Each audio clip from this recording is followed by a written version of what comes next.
Yo, what's good? It's Minstora. Listen, y'all, we have got to talk about this whole Forspoken review situation, right? I'm currently working on my review of the game.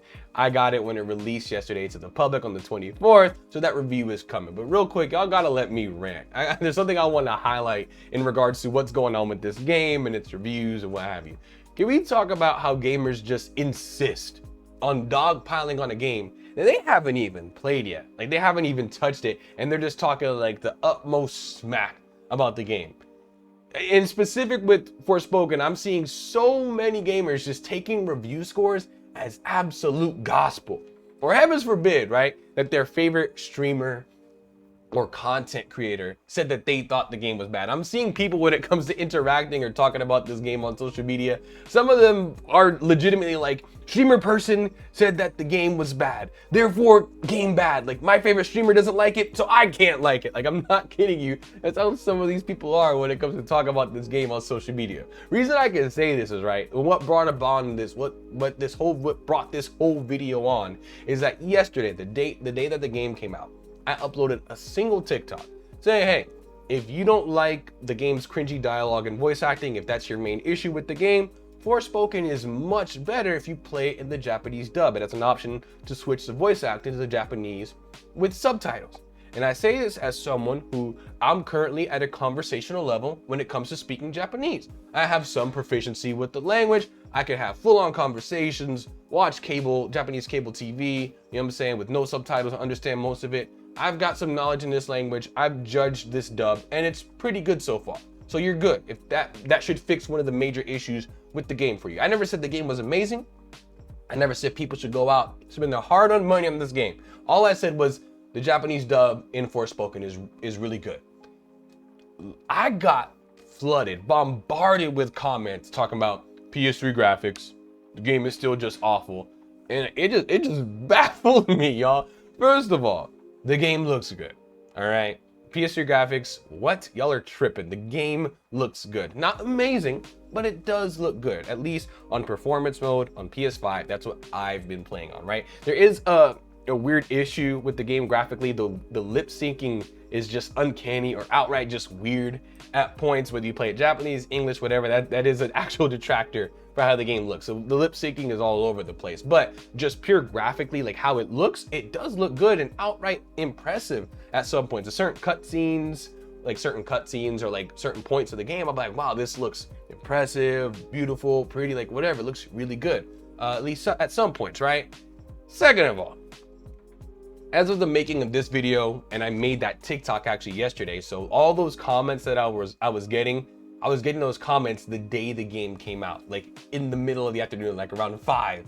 So I know for a fact that this, according to some outlets, this game is 20 to 40 hours to play and complete, depending on how much side stuff you do. So for all those people saying the game is, awful, mid, whatever, in those comments, I know for a fact y'all didn't play it, or at the very least you didn't beat it. The game just came out.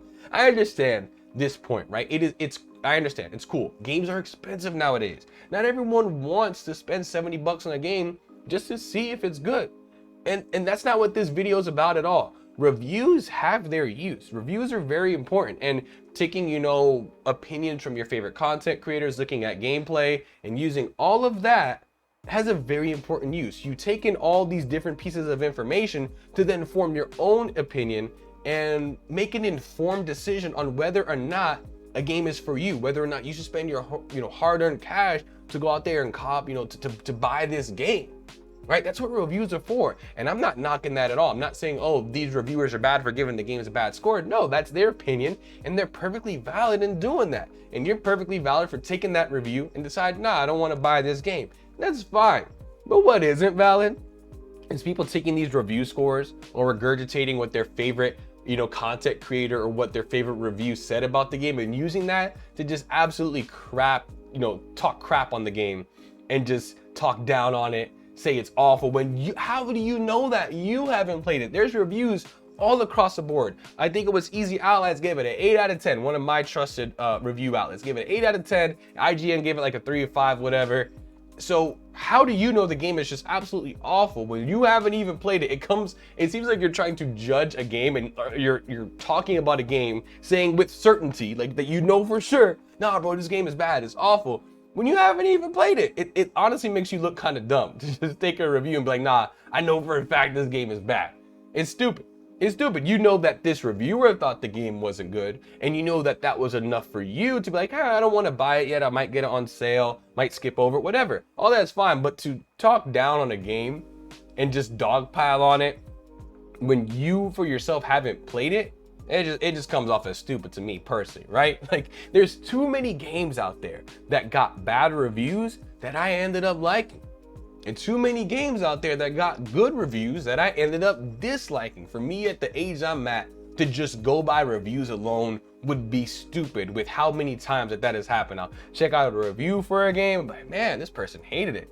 But I was really hyped for it. I've got the cash on me, so let me go ahead and try it, see if I like it. And I ended up loving it. Callisto Protocol was bombed on its reviews. And while it wasn't the best survival horror game ever, and yes, I did want it to end up being better than it was still a very enjoyable game that with 2 playthroughs, one on normal, one on hard, I felt like I'd got my money's worth and I was satisfied with what I bought and what I played. That wouldn't have happened if I just looked at reviews alone, right? I'm not, like I said, I am not trying to say that this game is absolutely amazing. I'm in the middle of reviewing it. I'm about 10 hours in. There are some aspects of the game that feel average to me. No aspects of this game, no parts of it I would say are below average or just outright bad. The only part of the game I would say so far I didn't have fun with is the very beginning. That like first hour of gameplay, in the very beginning in the intro, gameplay gets interrupted a lot. You'll control the main character for like 2 minutes, and then you're interrupted by a cutscene. Another minute and a half and you're interrupted by a tutorial. And that happens all over the place for the first hour. That first hour is not enjoyable. That's like the only part of the game I'll say so far, 10 hours in, is outright not good. But plenty aspects of this game outside of that are either average, with many aspects being just outright far above average, really good. For me, the main thing is the combat. The combat and gameplay itself is so fun. I'm saying that as someone who I wasn't hyped or cared about. I didn't care about this game at all till the demo came out. I was like, all right, the demo's free. Let me try out the demo. I enjoyed the gameplay so much in the demo. I was like, oh snap, I'm actually gonna give this game a try. So the combat, far above average. Frey's character design, I love her character design. It's a beautiful blend of like, you know, high fantasy, modern, real world, our real world stuff. I love it, right? So at the absolute worst, I'm not giving my full review here, but at the absolute worst, as of being 10 hours in, the worst I could say about this game is it's average. That's at worst.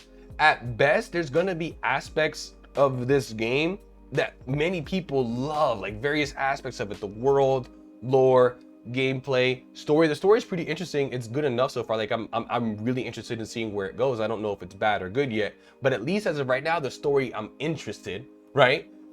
There's gonna be parts of this game that some people end up loving. So at worst, game's average so far.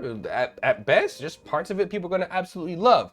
But the way that some people are talking smack about this game, you would think that Forspoken personally disrespected their grandma or something. Like, damn, like some people are really out here on a holy crusade just to tell you how bad this game is.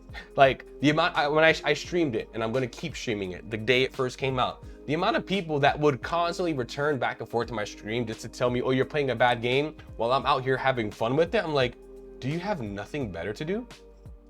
And I know for a fact, if you're out here hopping on my stream telling me the game is bad, like, so I know you're not playing it, so that you have nothing better to do with your time. Like, why don't some of these gamers get this defensive when gamers try to scam them with microtransactions? Like, can gamers please put that amount of energy they have towards something useful? I'm begging you. As I said, the combat's really fun. There's some good stuff in this game. Combat's incredibly fun. Love the magic system. Love how it feels to play in the hand. And as of right now, I'm interested to see where the story goes. So if I personally get 20 or more enjoyable hours out of Forspoken, and on top of that, if it keeps me busy until Dead Space gets here in a few days, I'm gonna see it as money well spent, worth every dollar. Every game does not need to be game of the year material to be enjoyable. And I feel like with this game, and also with Callisto Protocol, some gamers are just way too harsh, just way too like their minds are warped, I feel like, on what a game should actually be. That's just my take on it anyways, y'all. Like I said, I needed to get this quick rant out there. I'm not saying, again, so no one can misconstrue my words, I'm not saying Forspoken is amazing. I haven't finished it yet. I can't say that. I'm not saying people should go out there and distrust reviews, or that reviews aren't good for deciding on whether or not you should buy a game. That's not what I'm saying at all. That's what reviews are for. But to take only reviews and what some of your favorite content creators had said about a game as enough to be like, yeah, I'm going to take what they've said and that tells me everything I need to know about it, and I'm also going to go out on the internet and dogpile on this game anytime a video, picture, or discussion of it comes up on social media, that just comes across as stupid to me. This comes across as foolish. I don't know. Maybe it's different for y'all. Maybe y'all see it a different way. Let me know. Let's get a respectable conversation started down in the comments. Tell me how my viewpoint could be wrong. Tell me in what ways you agree with me. Like the video if you liked it. Feel free to dislike it if you disliked it, and be sure to subscribe so you don't miss out on any kind of general gaming news and stuff that I tend to talk about here in this channel. My name is Minstora. It's been real, and I'm gonna catch y'all on the next one. Y'all be easy. Peace.